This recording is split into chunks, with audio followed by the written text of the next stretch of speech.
a ça dans l'âme, quoi. On a ça dans le sang. Dans l'endive, ce qui est formidable, c'est que on a la maîtrise du produit de A à Z. C'est un métier de passion. Endivier, c'est un métier de passion. J'adore le cuisiner, alors forcément, le faire pousser, c'est d'autant plus intéressant. Ils sont 450 endiviers, membres de l'Association des producteurs d'endives de France. Et tous témoignent de leur passion commune pour leur métier. Un métier exigeant, qui demande un grand savoir-faire, une technicité dans chacune des étapes que compte sa production. Et comme toutes les cultures, celle-ci commence dans la terre.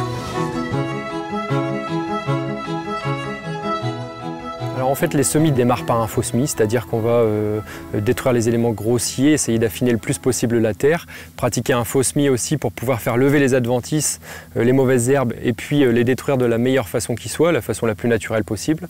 Et après, entre le 15 avril et fin mai, c'est le semis des variétés d'endives classiques qui va se poursuivre. Ce calendrier de semis-là, il est dicté par les variétés qu'on va semer. Il y a des variétés qui sont précoces, d'autres plutôt tardives. On va commencer fin avril sur des variétés plutôt précoces. On va passer un premier outil de sol qui va aller chercher du fond, remonter de la fraîcheur, etc. Un deuxième qui va permettre de rappuyer le sol énormément et puis d'affiner aussi la structure autour de la graine d'endive. Et puis après vient le semis qui se fait quasiment instantanément. Le point le plus important dans le semis, c'est le plombage de la graine. C'est-à-dire qu'il faut pouvoir enfoncer la graine suffisamment mais pas trop pour qu'elle puisse coller avec tous les éléments de sol qui sont autour d'elle, s'imbiber de la fraîcheur des éléments de sol autour et puis après pouvoir commencer sa croissance, donc germination, levée, etc.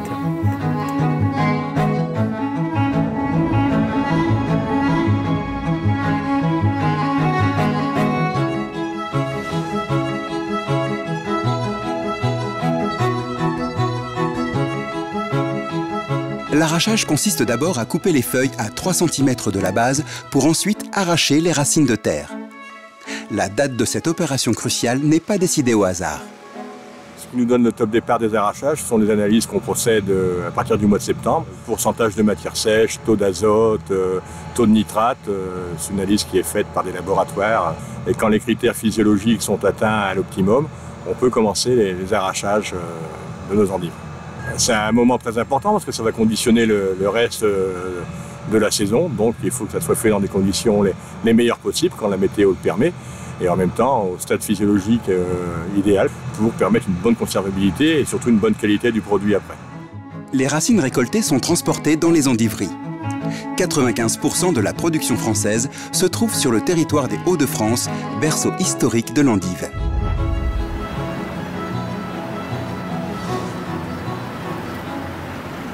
Dans chaque exploitation, les racines d'endive sont stockées en palox dans une chambre froide autour de 0 degré. Elles sont ainsi conservées de 8 jours à 10 mois en fonction des besoins de la production.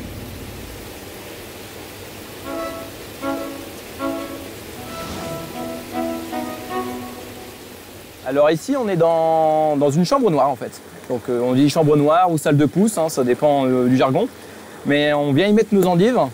Nos racines d'endive pendant 21 jours, elles vont rester ici. Alors si on éteint les lumières, on a un noir total. Et c'est ce qui va empêcher à l'endive de faire de la photosynthèse et de devenir verte. Donc sans lumière, elle va rester bien blanche, bien jaune. La racine, une fois qu'on va la remettre dans l'eau, il y a des petites radicelles qui vont sortir. Si ces radicelles ne sortent pas, la plante ne pourra pas aller chercher l'eau, les nutriments. Donc elle ne pourra pas se développer. Matin et soir, on va les surveiller, on va voir si elles poussent bien, si elles sont en bonne santé. On va regarder un peu à la température de l'eau, température de l'air, pour voir si elles sont dans leur créneau, dans leur cycle, pour avoir le produit qualitatif qu'on recherche. 21 jours plus tard donc, on passe à la technique du cassage. On coupe les racines pour ne garder que la partie feuillue.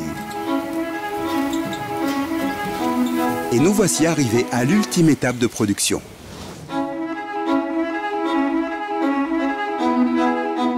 Nous sommes dans l'atelier de conditionnement. C'est ici où les besoins modèles sont plus importants.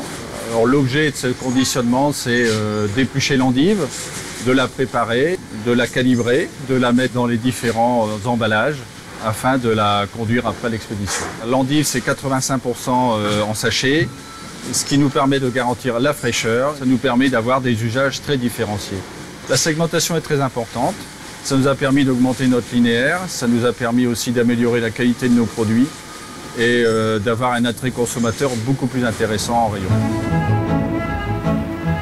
Pour cultiver des endives de qualité, il faut impérativement maîtriser toutes les phases de production. C'est pourquoi le métier d'endivier est bien souvent une histoire de famille. C'est un métier qui se transmet, puisque à l'école, ils l'apprennent peu. Donc c'est de la transmission qui est en train de se faire, hein, elle n'est pas terminée. Ils ont baigné toute leur jeunesse dedans, puisqu'avec mon épouse, on a été ici à 100%. Ils étaient corps en couche, qu'ils étaient dans la salle d'épluchage parce qu'il fallait les garder. J'ai pris goût au métier, chose que je n'avais pas eu quand j'étais jeune. Et je me suis dit, mais au final, c'est ça que j'ai envie de faire. C'est passionnant de faire pousser un produit. Je trouve que c'est un produit qui est hyper bon, hyper noble. Et puis, il y a tout l'aspect humain qui est autour de ce travail. D'un point de vue social, c'est-à-dire qu'on fait vivre du monde. Il y a 40 familles qu'on fait vivre grâce à notre activité. Et ça, c'est aussi enrichissant d'un point de vue personnel.